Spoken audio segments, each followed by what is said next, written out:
হালাল রুজি। হালাল রুজির মধ্যে একটা কঠিন, যেটার মধ্যে আমরা দিনদার, পরহেজগার, হুজুর, পীর সাহেব, খলিফা সাহেব, হাজি গাজী এবং দানশীল সমাজসেবক অধিকাংশ মানুষ ধরা, সেটা হলো বাবার মৃত্যুর পর বোনের সম্পদ না দেওয়া। একটাই তরমুজ বাবা কিনে নিয়ে আসছে, বাবা বলল তোমরা খাও ভাই বোনরা মিলে। ভাইয়ে বলে ভাই, বোনরে বলে শুনো এই তরমুজ আব্বা কিনছে, তুমি খাইলে 20। বোন বলে 20 আমি খাবো না। পুরা তরমুজ ভাইয়ে বসে বসে বাচ্চা কাচ্চা নিয়ে খায়। বাবার কিনা তরমুজ, ভাইয়ে খাইলে তরমুজ, বোনে খাইলে 20। এরকম কোনো তরমুজ আছে দুনিয়ায়? 20 হইলে সবার জন্য 20 হবে, হালাল হইলে সবার জন্য হালাল হবে। একই বাবার সম্পদ, একই বাবার জন্ম দেওয়া সন্তান, একই জমি, একই ঘর, একই টাকা পয়সা। বাবার মৃত্যুর পরে ভাইয়ের একটা বুদ্ধি লাগাইছে, বোন খাইবা, বাবার অংশ নিবা, অংশ নিলে ধ্বংস। 20-এর চেয়ে একটা ভালো ফতোয়া লাগাই দিছে, একদম ধ্বংস হয়ে যাবে তোর ছেলে মেয়ে, পুরো গোষ্ঠী শুদ্ধ শেষ। 1 নাম্বার 2, আব্বা যদি কবরে জানতে পারে তুই আমাদের বাড়ির জমির ভাগ নিছস, আব্বার কবর ফেটে যাবে। বোনে একদিকে 20-এর ভয়, ধ্বংস, অংশ নিলে কি হয়? ধ্বংস হয়। দ্বিতীয় হলো আব্বা নাকি কবরে কষ্ট পাবেন, মেয়েরা বাবার প্রতি দুর্বল হয়, তো মেয়ের টাকার দরকার, চিকিৎসার দরকার, ঘর দরকার, ছেলে মেয়ের বিয়াদের দরকার, টাকার অভাব।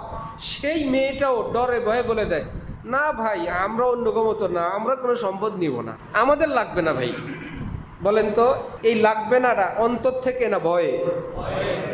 এই কথায় কাজ হবে না।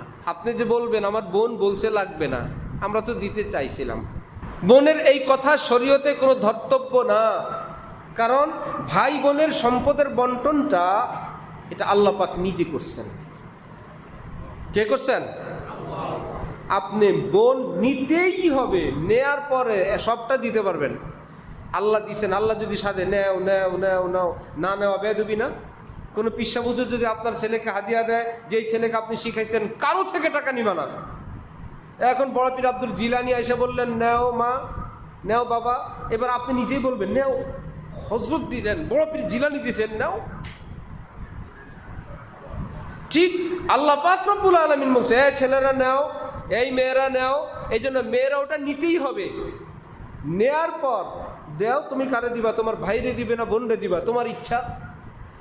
এইরকম একটা গুরুত্বপূর্ণ বন্টন, সেখানে বিসমিল্লাতে বাড়ির ভাগ বাদ, মেয়েরা কোনো বাড়ির অংশ পায় না। এই ফতোয়া যদি ঢাকা শহরে নিয়ে যান, মেয়েরা বাড়ির অংশ পায় না, আছেই তো বাপের বাড়ি একটা 6 তলা, তাহলে আর মেয়েগো বাকি কিছু আছে? মেয়েরা বাড়ির অংশ পায় না। এই ফতোয়া যদি ঢাকায় নেন, বাপের 10 তলা বিল্ডিং, 20 তলা বিল্ডিং, আর ভাইয়েরা বলে দিল বোনদেরকে বোনরা বাড়ির অংশ পায় না। এই 20 তলা বিল্ডিংয়ে আছে কিছু? আর আছে তো বাবির একটা বাড়ি। এই কথাটা মিথ্যা। আবার যাই হোক, মাঠের অংশ দিবেন, ভাইয়েরা 4 গন্ডা, বোন কয় গন্ডা? বলেন না, ডর ভয় কিসের? ভাই যদি 4 গন্ডা পায়, বোনরা কয় গন্ডা? 2 গন্ডা। তা 2 গন্ডা দিয়ে দিবেন। এইবার আবার ভাই বোনদের দ্বিতীয় থ্রেড, বোনেরা যা পায় অর্ধেক নেয়। কথার প্যাচ কত? আসলে অর্ধেক নেয় আর কি, শরীয়ত বলে দিছে ভাই যা পায় তার অর্ধেক বোনেরা নেয়। এই কথাটাকে প্যাচ লাগায় বয়ে ভাই আবার আরেকটা থ্রেড দিল, বোনরা যা পায় কতটুকু নেয়? অর্ধেক নেয়। বিসমিল্লাহ, 1 থ্রেড দিয়ে বাড়ি বাদ দিল, পাইলো 2 গন্ডা। এবার আরেকটা থ্রেড দিল, বোনরা অর্ধেক নেয়। এবার 2 গন্ডা থেকে আর থাকলে কয় গন্ডা? 1 গন্ডা। বোন বলল আমি খুশি, তবু তো কিছু জামের বাড়িতে নিব, কাজ করব। 1 গন্ডা বিক্রি করলে 4 লাখ টাকা পায়, কাস্টমারও আছে। এইবার ভাইরা বলল অন্য লোক আমাদের জমিতে আসবে, ওই পাড়ার লোকেরা, অন্য লোকেরা। এই খবর যদি বাপের কবরে যায়, শেষ। আব্বা হয়তো উইঠাও আসতে পারে। কি করা লাগবে? আমরা গরিব ধরিব যাই আসি, আমরা ভাইরা রাখি 3 ভাই 4 ভাই, বা আমি 1 ভাই, এই সম্পদ আমরা নিজেদের মধ্যে রাখতে হবে। বোন বলল আলহামদুলিল্লাহ। ভাই বলল আমি তো আর অত টাকা দিতে পারবো না, আমি টাকা দিব 2 লাখ। বোন বলল খুশি, দেন। এবার টাকা 20,000 দেওয়া বললো রেজিস্ট্রি অফিসে আসো, ভাই তো আর একবারে দিতে পারবো না, আস্তে আস্তে দিব, না হলে 50,000, না হলে 1 লাখ, না হলে 2 লাখ দিয়েই রেজিস্ট্রি করলেন। বোনের টাকা কি 2 লাখ ছিল? 1 ঘন্টার দাম কত ছিল? সে কি 1 ঘন্টা পাইতো না 2 ঘন্টা? 2 ঘন্টা কত লাখ? সে কি খালি মাঠেরটা পাইতো না বাড়িটাও পাইতো? সে জমি পাইতো 20 লাখের, 10 লাখের, সেখান থেকে তাকে 1 ঘন্টা দেওয়ার লোক সমাজে কম। তাহলে আপনার কাছে যে সম্পদগুলো, সেই সম্পদের মধ্যে আপনার বোনের সম্পদ, যেই বোনের ঘর নাই, চিকিৎসা নাই, ছেলে মেয়ের বিয়ে দিতে পারে না, সেই সম্পদ খেয়ে ভোগ করে, বিক্রি করে, বাড়ি করে, ফসল করে সেটা আমাদের ঘরে আসতেছে, ওই অংশটা কি আমাদের জন্য হালাল না হারাম? অথচ এই লোক দান করে,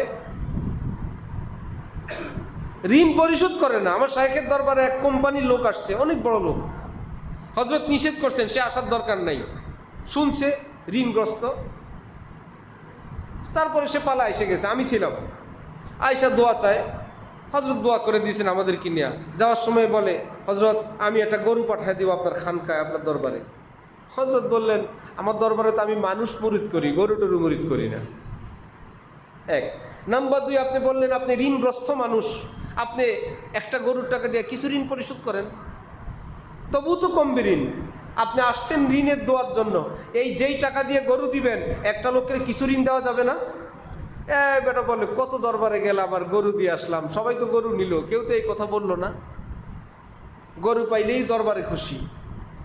তাহলে যেই লোক আপনি দান করেন, সদকা করেন, নফল হজ উমরা করেন,